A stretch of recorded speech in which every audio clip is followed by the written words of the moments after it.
नमस्कार, मैं शीतल पी सिंह राजस्थान यात्रा में अगले पड़ाव की ओर सुबह सुबह हम लोग निकल पड़े हैं। कल हमने दौसा में नीले झंडे वाली पार्टियों से बात की। नीले झंडे वाली पार्टियां इसलिए मैं कह रहा हूं कि राजस्थान के जो सामाजिक लैंडस्केप है उसमें इनका बहुत महत्व है। जो सबसे बड़ी आबादी है राजस्थान में किसी एक कम्युनिटी की, वो दलित कम्युनिटी है। 18% के आसपास दलित है। और उसके बाद आता है नंबर आदिवासियों का, वो करीब 14% है। 13.5% के आसपास पिछली जनगणना में थे।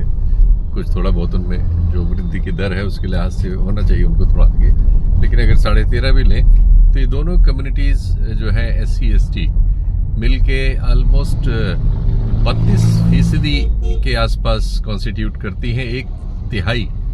एक तिहाई आबादी राजस्थान की दलित और आदिवासी है। लेकिन आश्चर्यजनक है कि इस चुनाव में इन दोनों का, जो दोनों राष्ट्रीय पार्टियां हैं बीजेपी या कांग्रेस, इन दोनों के साथ तालमेल नहीं है। दलितों की एक पार्टी जो भीम आर्मी के अध्यक्ष ने अभी शुरू की है, आजाद समाज पार्टी, इस तरह का कुछ नाम है, ASP, यस। इस पार्टी ने यहाँ की एक स्थानीय लोकल जाट समाज में एक पार्टी है हनुमान बेनीवाल की, उसके साथ अलायंस किया है और एक तीसरा मोर्चा खड़ा करने की कोशिश की है।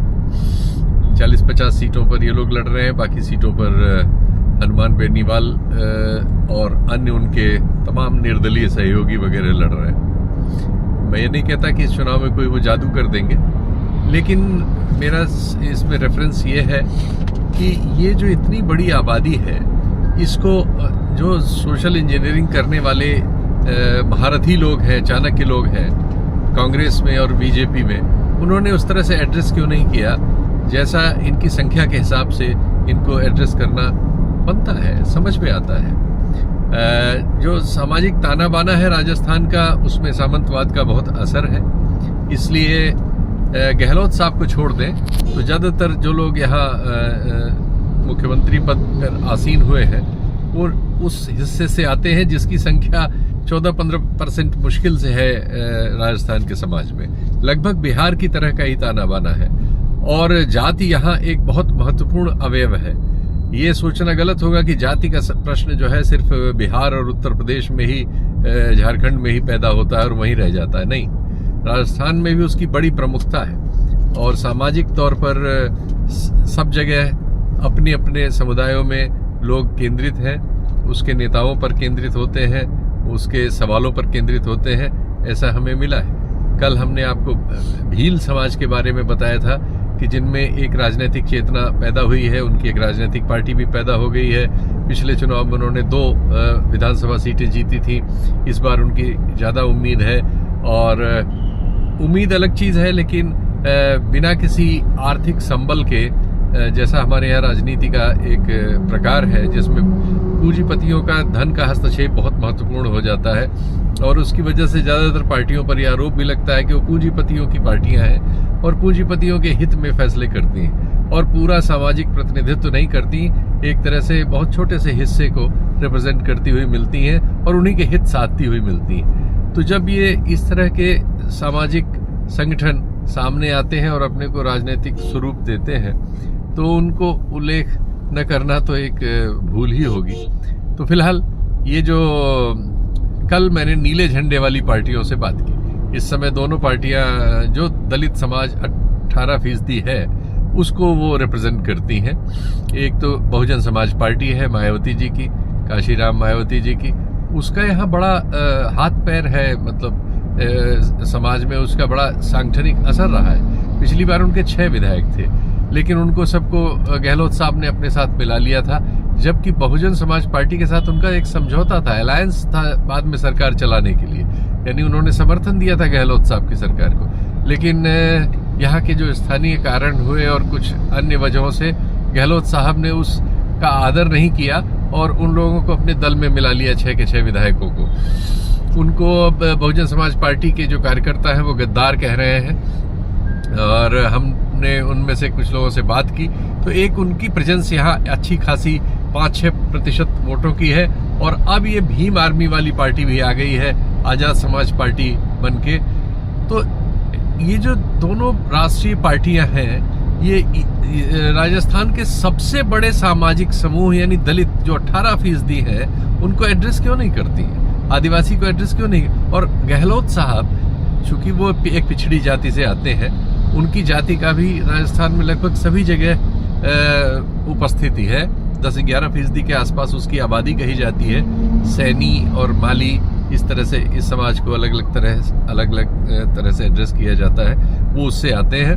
और ये जो यहाँ का ताना बाना है, उसमें वो आप कह सकते हैं कि दलित, पिछड़े, अल्पसंख्यकों की नुमाइंदगी करने की एक सीढ़ी ऊपर से यानी पिछड़ी जातियों से है, उसमें से आते हैं। तो एक राज्य में जिसमें सामंतवाद का बड़ा बोलबाला है, वहां पर वो उस स्वर को ध्वनित करते हैं। लेकिन वो क्यों इन सबको छोड़ के चलते हैं, ये समझने से परे है। यहाँ आदिवासियों में एक हिस्सा है मीणा समुदाय का।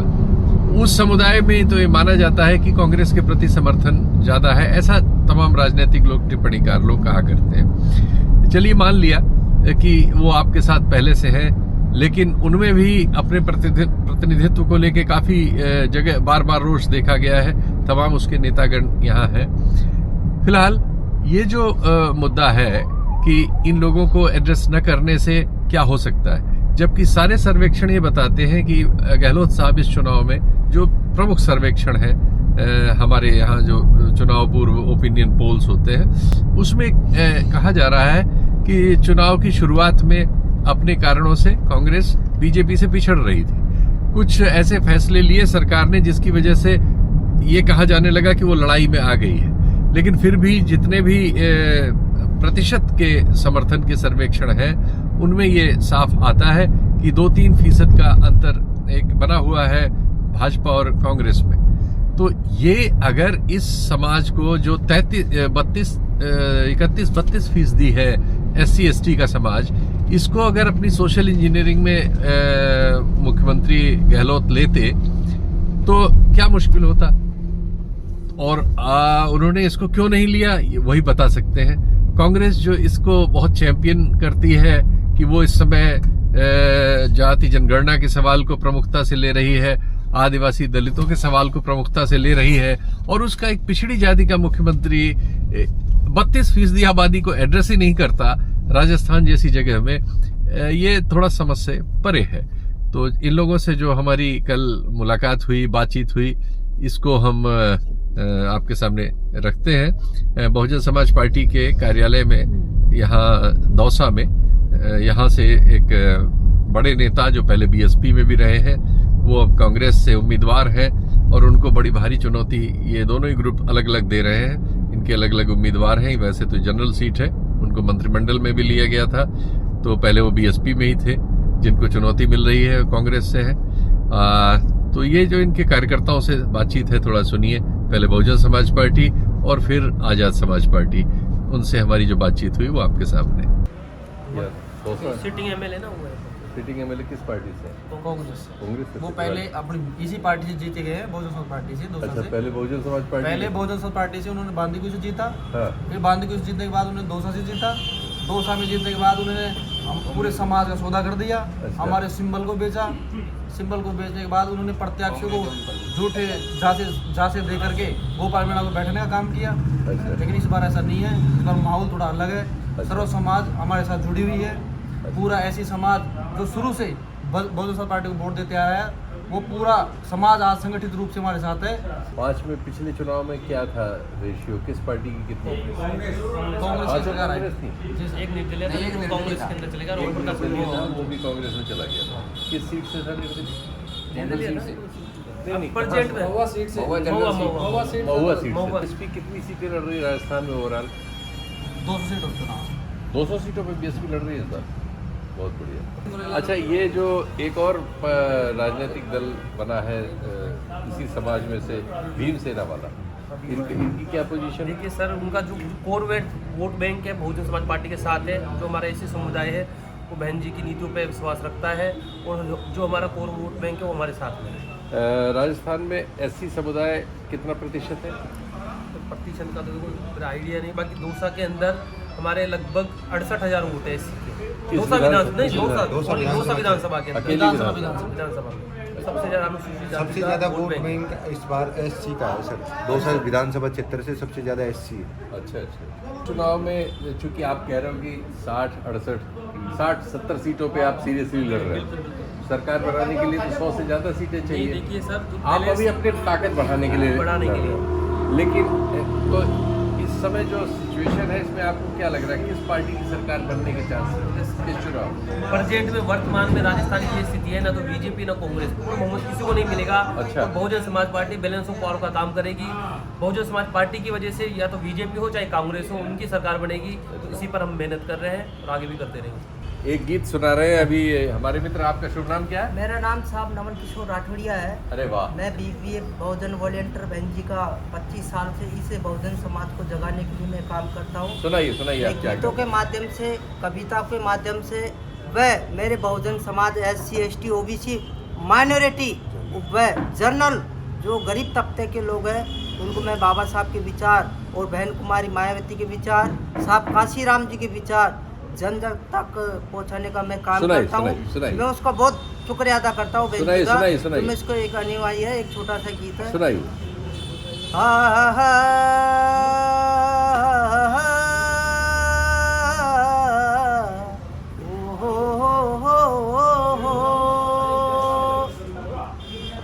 कि पढ़े लिखे समझे नहीं तो कैसे हो ज्ञान, अरे बिना ज्ञान के होवे नहीं भाई जीवन को कल्याण। कि सबको देखा सबको फरका तो सबका शासन ढीला है, अब की सत्ता हमारी होगी जिसका झंडा नीला है। तो एक गीत बहन जी का, अरे कांग्रेस मजा न देगी बीजेपी मजा न देगी, अरे कांग्रेस मजा न देगी बीजेपी मजा न देगी। बहुजन के हाथ बीना, अजी बहुजन के हाथ बीना दिल्ली मजा न देगी। ओ कांग्रेस मजा न देगी बीजेपी मजा न देगी। फिर बता रहे, अरे बहुजन माया का कहना दिल से तुम ना भुलाना, बहुजन माया का कहना दिल से तुम ना भुलाना। धोखा है काम उनका, धोखे में तुम ना आना। आज कितने किए हैं बेघर कांग्रेस बीजेपी के, आज कितने किए हैं बेघर, धोखे में तुम न आना। सत्य हिंदी का ऐप डाउनलोड करें गूगल प्ले स्टोर पर।